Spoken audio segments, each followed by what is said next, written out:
Hello friend, this is a short post-run recovery sequence for you to do after your long run. We're going to be starting with a calf stretch in lunge, so you'll want something for you to put your hands on, such as a wall, or I'm going to be using the banister of my stairs. So you'll just place your hands on whatever object you're in front of for support, and then take a step back with your right foot, and then bring the sole of that back foot all the way to the ground, and then bend your front knee in a lunge.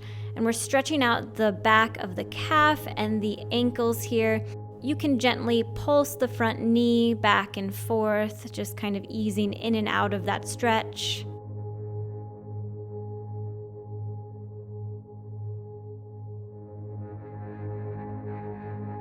And we'll step forward and we'll do the other side. So stepping back with the left foot, bringing the sole of that foot to the floor. So your toes will be angled at maybe a 30-45 degree angle forward, and bend the front knee, maybe gently pulsing that front knee a little bit, easing in and out of the stretch, keeping your spine nice and tall here.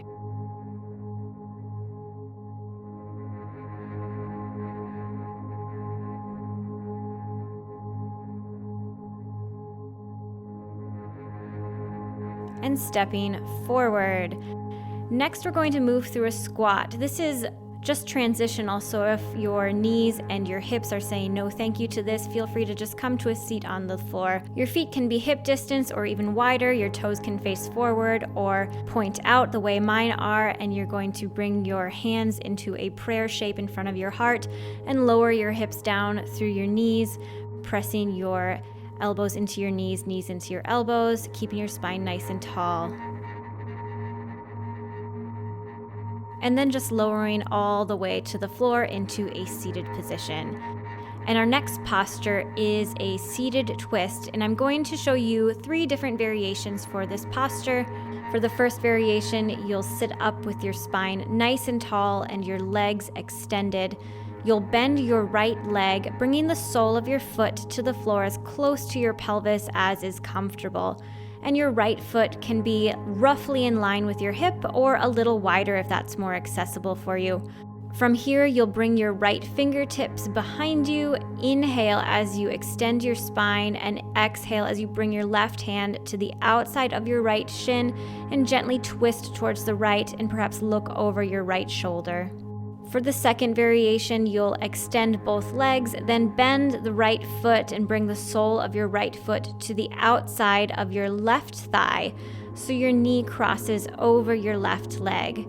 And from here, you'll bring your right fingertips behind you. Inhale as you extend your spine, and exhale as you bring your left fingers to the outside of your right shin and gently twist towards the right. Alternatively, you could extend your left arm into the air and hook your left elbow outside your right knee, exhaling as you gently twist towards the right, perhaps looking over your right shoulder.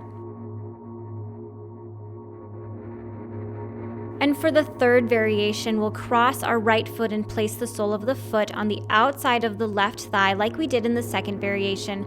And from here, we'll shift our weight into our left thigh and then bend the left knee so it points straight forward, bringing the left foot on the outside of the right hip.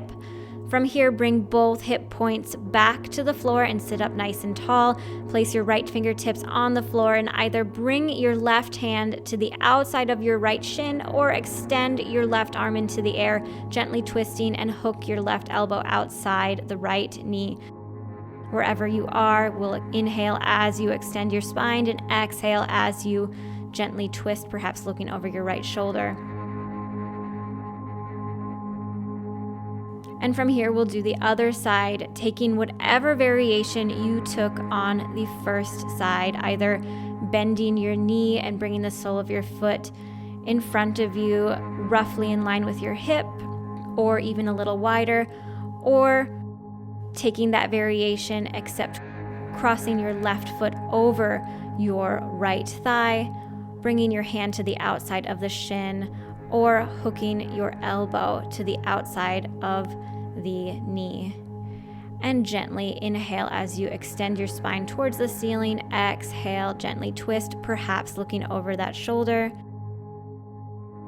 Or taking the third variation, crossing the sole of your foot over your extended thigh, shifting your weight into your hip as you bend that bottom knee so it points straight forward, then bringing both hip points so they're seated on the floor. And again, either bringing your hand to the outside of your front shin or hooking your elbow to the outside of that top knee as you twist. Inhale, extending the spine. Exhale, twist.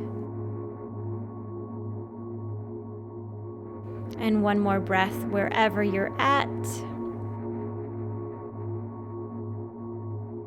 And unwind, extending your legs. From here, we're going to come all the way to the floor. Laying down on our back, we'll bend our knees into our chest.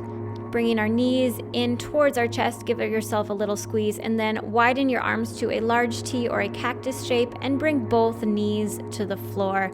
Maybe turning your face to the opposite direction of your knees. Gently opening up the chest and the IT band and the low back. Taking slow, easy breaths here. And then bringing your face back up towards the ceiling, bring your knees back up and let them fall to the opposite side, and turning your face in the opposite direction of your knees if that feels nice on your neck. One more deep breath here and coming back up. From here, we're going to be doing legs up the wall pose. So for this, you'll want to find either a wall, or you could even use your headboard. You could use the side of your bed. I'm using the banister, as you can see here. You just want to have something that you can put your legs up. So shifting your hips as close as you can to whatever object you're using and extending your legs up. Hands can be either resting on your stomach or flipping your palms up at your sides, or you could take cactus arms. And we'll close our eyes here. And we're going to be here in legs up the wall for 5 minutes. So just enjoy, close your eyes, and I will let you know when your 5 minutes is up.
And you're welcome to stay here longer if you'd like, or if you have the time, or you could gently begin to flutter your eyes open, bending your knees gently, and then gently coming out of the posture.